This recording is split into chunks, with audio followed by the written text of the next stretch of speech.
નમસ્કાર, India news ગુજરાતમાં આપનું સ્વાગત છે. આપ જોઈ રહ્યા છો આપણું ગુજરાત. સમાચારની શરૂઆત કરીએ તો કોરોનાના કેસથી. છેલ્લા કેટલાય દિવસોમાં દેશમાં ફરીથી કોરોનાના વાયરસના સંક્રમણમાં વધારો થવા લાગ્યો છે. ઓમિક્રોન વેરિયન્ટનું નવું સબ વેરિયન્ટ JN.1 ચેપમાંના કેસોમાં વધારા માટે જવાબદાર હોવાનું માનવામાં આવે છે. સ્વાસ્થ્ય મંત્રાલયના આંકડા અનુસાર શુક્રવારે દેશભરમાં કોરોના સંક્રમણના 640 નવા કેસ નોંધાયા છે. આ સાથે સક્રિય કેસોની સંખ્યા એટલે કે જે કોરોના દર્દીઓ હજુ સુધી સાજા થયા નથી તેમની સંખ્યા વધીને 2997 થઈ ગઈ છે. કેરળમાં વધુ એક દર્દીનું મોત નીપજ્યું છે. ગુરુવારે દેશભરમાં કોરોનાના કારણે 6 લોકોના મોત નીપજ્યા હતા, જે છેલ્લા 7 મહિનામાં એક જ દિવસમાં મોતના આંકડા સૌથી વધુ છે. અત્યાર સુધીમાં ભારતમાં કોરોનાના ઇન્ફેક્શનના કેસમાં કુલ કેસ 4.5 કરોડને વટાવી ગયા છે. તેમાંથી 4,44,70,887 દર્દીઓ સંપૂર્ણ સ્વસ્થ થયા છે.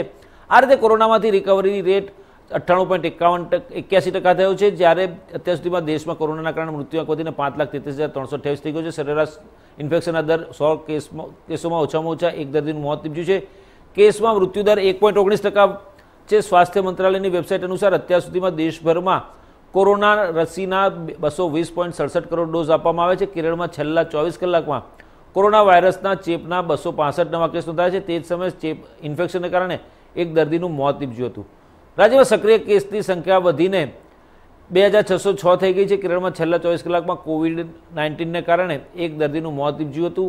આ સાથે છેલ્લા 3 વર્ષમાં રાજ્યમાં કોરોના વાયરસના ચેપને કારણે મૃત્યુઆંક વધીને 72,060 થયો છે. ચિંતાની વાત એ છે કે એક દિવસ પહેલાં ગુરુવારે દેશભરમાં કોરોનાને કારણે 6 દર્દીઓના મોત નીપજ્યા હતા. કેરળમાંથી 3 અને કર્ણાટક અને પંજાબમાં એક મોત નીપજ્યા હતા. શુક્રવારે કેરળમાં એક દર્દીનું મોત નીપજ્યું હતું. લગભગ 7 મહિના પછી એક જ દિવસમાં કોરોનાના કારણે આટલા મોત થયા છે.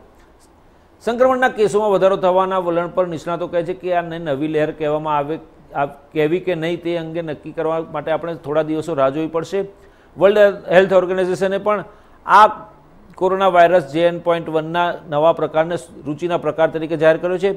સ્વાસ્થ્ય મંત્રાલયે લોકોને ગભરાવાની નહીં પરંતુ સાવચેતી રાખવાની અપીલ કરી છે.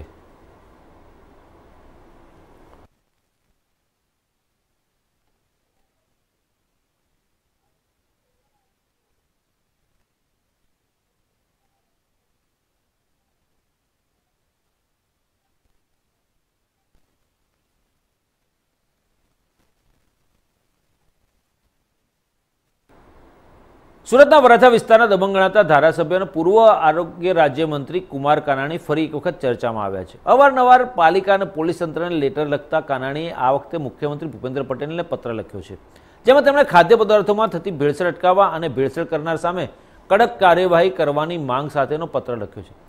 લેટર બોમ્બથી ખૂબ જ જાણીતા થયેલા વરાછા વિસ્તારના ધારાસભ્ય અને પૂર્વ આરોગ્ય રાજ્યમંત્રીનો વધુ એક લેટર બોમ્બ બહાર આવ્યો છે, જેમાં કુમાર કાનાણીએ મુખ્યમંત્રી ભૂપેન્દ્ર પટેલને પત્ર લખીને ખાદ્ય પદાર્થોમાં ભેળસેળ અંગે વાત છેડી છે. ભેળસેળ કરતા અને નકલી વસ્તુ બનાવતા લોકો સામે કાર્યવાહીની માંગણી કરી છે. કડક કાર્યવાહી કરવા માટે મુખ્યમંત્રીને રજૂઆત કરવામાં આવી છે. પત્રમાં કડક કાયદા બનાવવા માટે પણ માંગણી કરાઈ છે. ભેળસેળ અને નકલી વસ્તુઓથી લોકોના સ્વાસ્થ્યને નુકસાન થતું હોવાનું તેમણે ઉમેર્યું છે. પાંગડા કાયદાને કારણે નકલી વસ્તુ બનાવતા લોકો સામે કાર્યવાહી નથી થતી, જેથી મુખ્યમંત્રી આગામી વિધાનસભા સત્રમાં કાયદો બનાવે તેવી પત્ર દ્વારા માંગ કરાઈ છે અને કહ્યું છે કે ભેળસેળ કરનારા તત્વો પૈસા કમાવાની લાલચમાં અસંખ્ય લોકોના જીવ સાથે ચેડા કરી રહ્યા છે અને આવા લોકો જ્યારે પકડાય છે ત્યારે કાયદામાં રહેલી જોગવાઈઓ સખત નહીં હોવાથી સરળતાથી છૂટી જાય છે અને સજા પણ નથી થતી. સાથે જ આરોગ્ય વિભાગ સહિતના વિભાગોની કાર્યવાહી પણ ઢીલી અને પક્ષપાતી હોવાનો આક્ષેપ કર્યો છે અને તેના કારણે ભેળસેળિયા કાનૂનથી બચી જતા હોય છે. આ માટે ખાદ્ય પદાર્થમાં ભેળસેળ કરીને લોકોના સ્વાસ્થ્ય સાથે ચેડા કરતા લોકો વિરુદ્ધ સખત કાયદો બનાવવો જોઈએ તેવી ઉગ્ર માંગણી કરી છે. આપણે ઘણા સમયથી જોઈએ છીએ કે ખાદ્ય પદાર્થો અને સામગ્રીની અંદર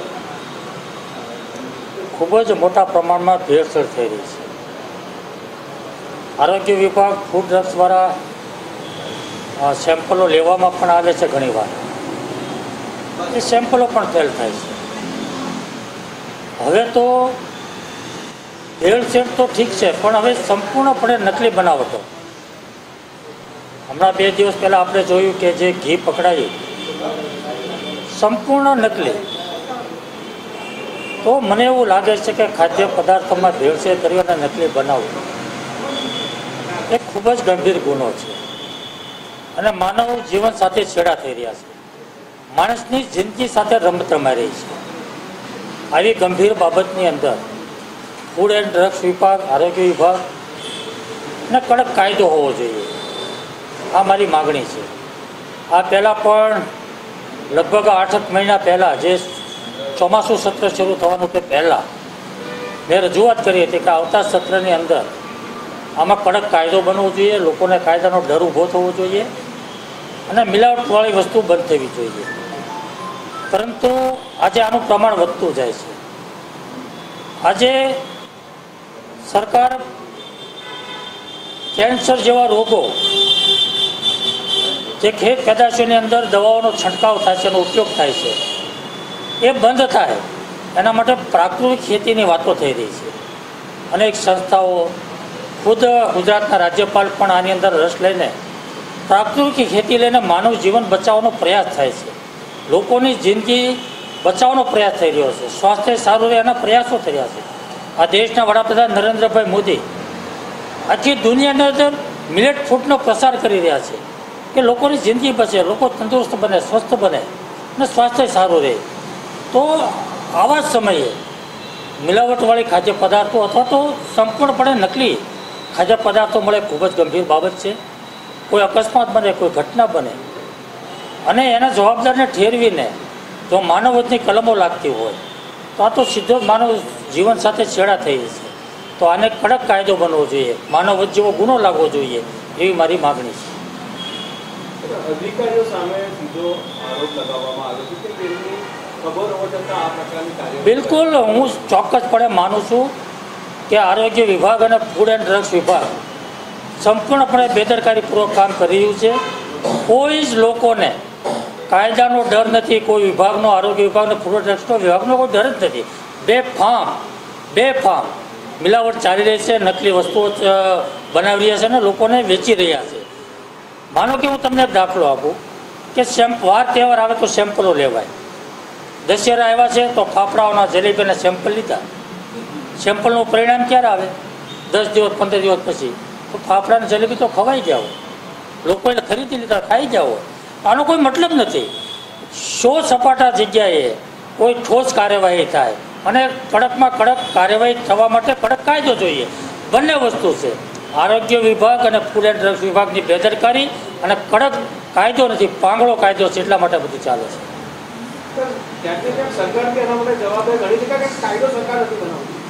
સરકાર કાયદો બનાવવા માટે જ મેં સરકારશ્રીને વિનંતી કરી છે કે વિધાનસભાનું સત્ર આવી રહ્યું છે અને મારી માગણી છે કે આ સત્રની અંદર કડક કાયદો બને. બનાસકાંઠા જિલ્લા પુરવઠા વિભાગ છેલ્લા 15 દિવસથી અનાજ માફિયાઓ પર તવાઈ વરસાવી રહ્યું છે, જેમાં ડીસામાં પણ અલગ અલગ 4 સ્થાનો પર દરોડા પાડી સસ્તા અનાજની દુકાનોમાં ગેરકાયદેસર રીતે સંગ્રહ કરેલા શંકાસ્પદ જથ્થાને જપ્ત કર્યો હતો.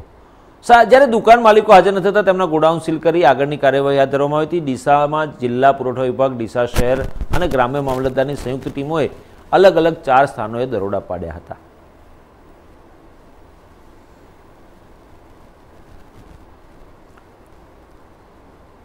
ફરી એકવાર ધોરાજીના ખેડૂતો પર ચિંતાના વાદળો ઘેરાયા છે. એક તરફ ડુંગળીના ભાવ ન મળવાના કારણે ખેડૂતો ચિંતિત છે. હવે આકાશમાં ઘેરાઈ રહેલા કાળા ડિબાંગ વાદળોએ ખેડૂતોની ચિંતામાં વધારો કરી દીધો છે. એક પછી એક આકાશી આફતો જાણે ખેડૂતોનો પીછો છોડતું નથી એવું લાગી રહ્યું છે. ધોરાજીના ખેડૂતોથી જાણે કુદરત રૂઠી હોય તેવું લાગી રહ્યું છે. ગયા ચોમાસામાં ધોરાજી પંથકમાં અતિવૃષ્ટિ થવાના કારણે કપાસ અને મગફળી જેવો તૈયાર થયેલો મહામૂલો પાક ધોવાઈ ગયો હતો, જેના કારણે ખેડૂતોને આર્થિક રીતે નુકસાન વેઠવાનો વારો આવ્યો હતો. ત્યારબાદ ખેડૂતોની જણસના ભાવ ગગડી ગયા, જેના કારણે પણ ખેડૂતોને ભારે નુકસાની સહન કરવાનો વારો આવ્યો.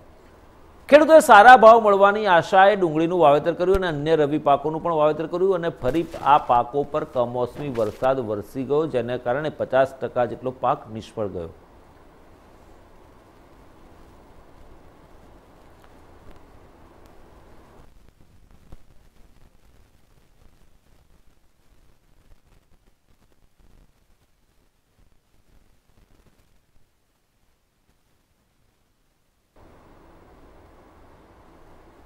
જસદણ પોલીસ સ્ટેશનમાં લાચાર યુવતીએ 4 વ્યક્તિઓ વિરુદ્ધ માનસિક ત્રાસ અને જાત વિરુદ્ધ તેમજ ભ્રૂણ હત્યાની ફરિયાદ નોંધાવતા ચકચાર મચી ગઈ છે.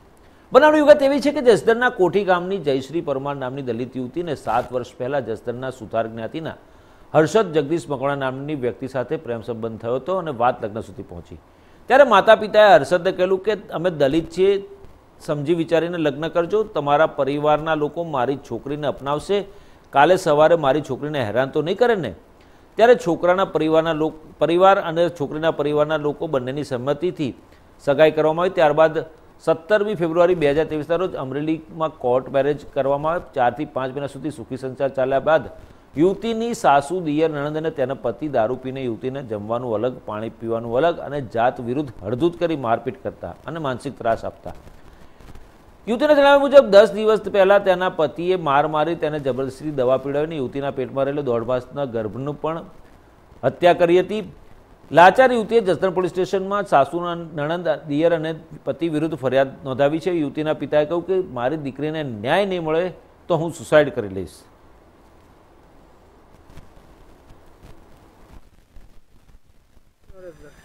બનાવમાં એવું છે કે અમે જાતે હરિજન છીએ અને મારી દીકરીને આપણે જે સુથારના છોકરા હારે આડા સંબંધ હતા, તો મેં દીકરીને પૂછ્યું કે મોટા બોલ શું છે, એટલે એ લોકોએ એવું કીધું કે આપણે સામા બેસીને સમજૂતી કરી વાળી.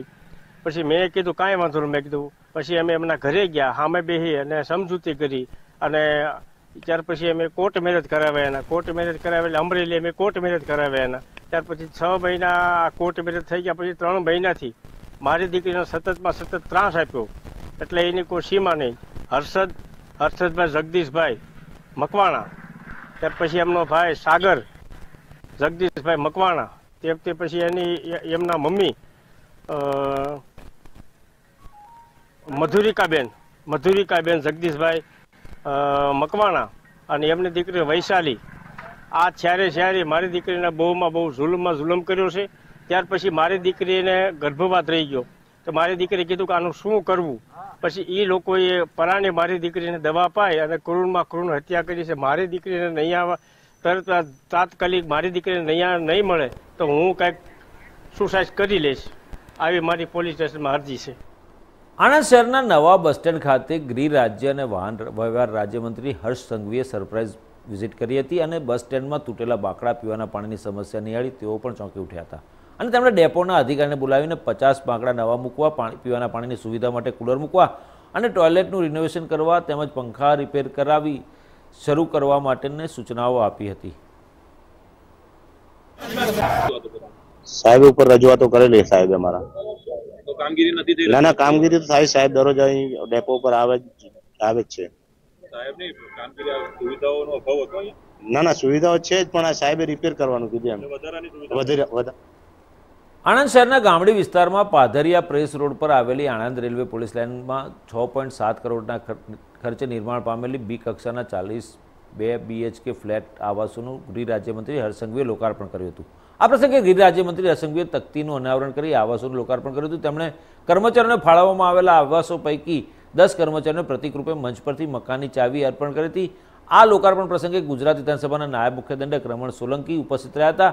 ગુજરાત રાજ્ય પોલીસ આવાસ નિગમ લિમિટેડ દ્વારા આણંદ રેલવે પોલીસ સ્ટેશનના કર્મચારીઓ માટે અંદાજે ₹6.7 કરોડના ખર્ચે બી કક્ષાના 40 પોલીસ આવાસોનું નિર્માણ કરવામાં આવ્યું છે. આ આવાસમાં 2 રૂમ, હોલ, કિચન, ફર્નિચર ઉપરાંત બિલ્ડિંગમાં lift, fire safety, parking, generator, બાળકો માટે રમતગમતના સાધનો, બગીચો, ગેસ કનેક્શન જેવી અત્યાધુનિક સુવિધાઓ ઉપલબ્ધ કરવામાં આવી છે.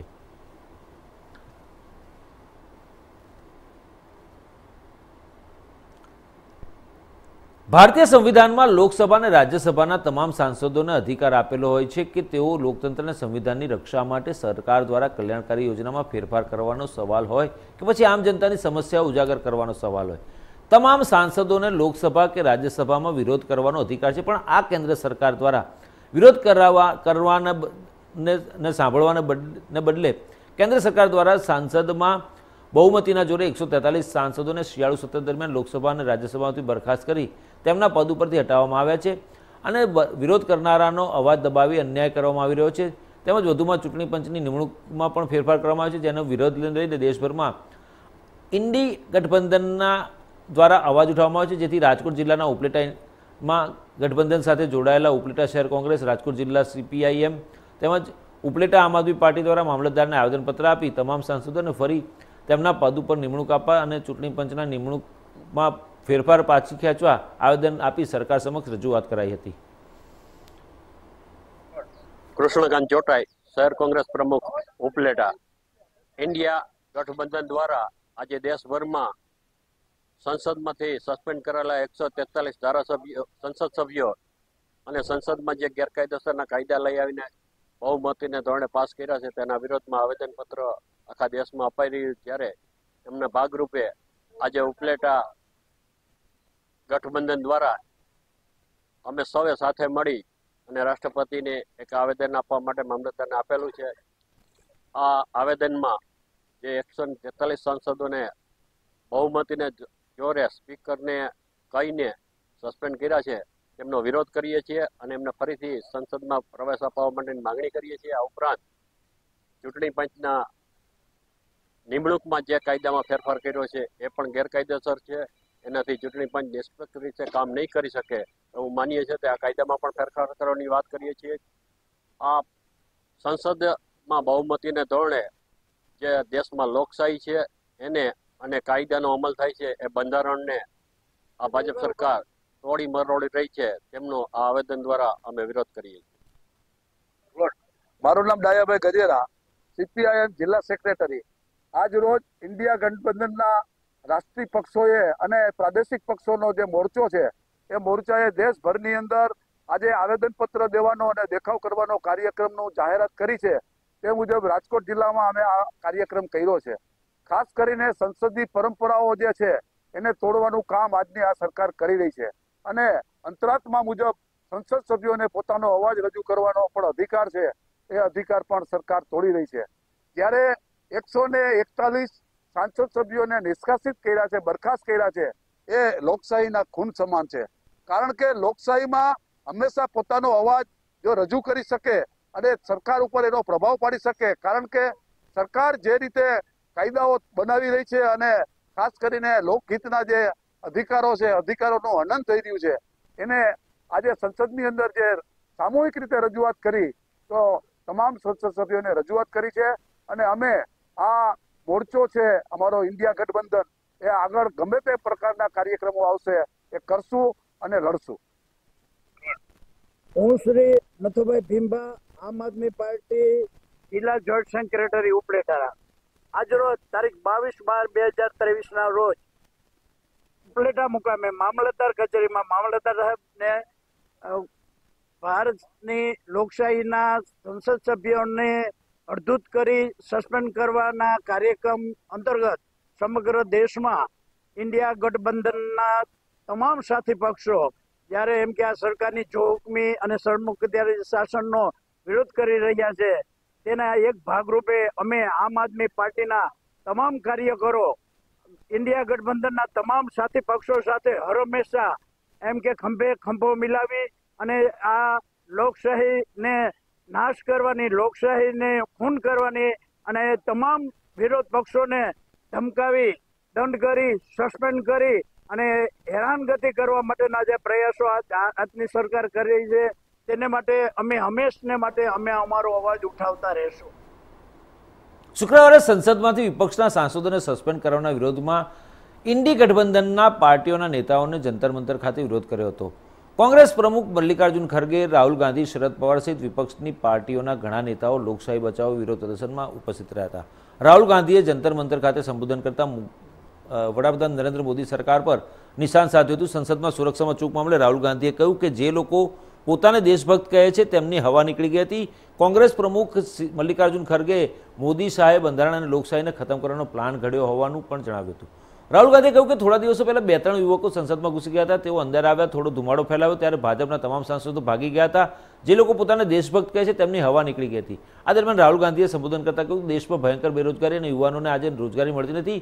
મેં કોઈને એક કામ કરવાનું કહ્યું હતું, એક નાનો સર્વે કરો, કોઈ પણ શહેરમાં જાઓ અને જાણો કે ભારતના યુવાનો દિવસમાં કેટલા સમય મોબાઈલ પર વિતાવે છે. આ બાબતે નાના શહેરોમાં સર્વે કરાવ્યો તો મને ખબર પડી. ત્યારે મને નવાઈ લાગી કે યુવાનો 7.5 કલાક ફેસબુક, ઇન્સ્ટાગ્રામ, ટ્વિટર, મોબાઈલ એટલે કે સેલફોન પર વિતાવે છે. એટલે કે મોદી સરકારમાં ભારતના યુવાનો 7.5 કલાક ફોન પર રહે છે કારણ કે મોદીજીએ તેમને રોજગાર નથી આપ્યું. આ ઇન્ડી ગઠબંધન શા માટે બનાવવામાં આવ્યું તેના સવાલના બાબતે મોદી સાહેબે બંધારણ અને લોકશાહીને ખતમ કરવાનો પ્લાન ઘડ્યો હોવાનું જણાવ્યું હતું. સસ્પેન્ડ કરાયેલા સાંસદોએ સંસદમાં સંકુલમાં ગાંધી પ્રતિમા પાસે પ્રદર્શન કર્યું હતું. अमित शाह से सवाल पूछा कि भैया आप होम मिनिस्टर हो, ये दो युवा जंप करके कैसे आ गए. बेरोजगारी पे 2 सवाल पूछे और 150 लोगों को उठा के बाहर कर दिया. हम सब ऑपोजिशन के नेता, ऑपोजिशन के कार्यकर्ता एक साथ खड़े हैं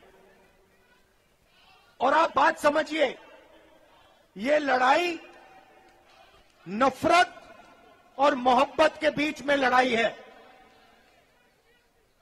जैसे मैंने कहा, नफरत के बाजार में हम मोहब्बत की दुकान खोल रहे हैं. जितनी आप नफरत फैलाओगे, जितना आप लोगों को धमकाओगे, डराओगे, उतना इंडिया अलायंस मोहब्बत फैलाएगा, भाईचारा फैलाएगा, एकता और इज्जत फैलाएगा. लोकतंत्र के इतिहास पूरी दुनिया में कभी भी इस इतिहास में कोई भी देश में 146 सांसदों को ऐसे बाहर नहीं किया गया है, निलंबित नहीं किया गया. ये तो बहुत बुरी बात है.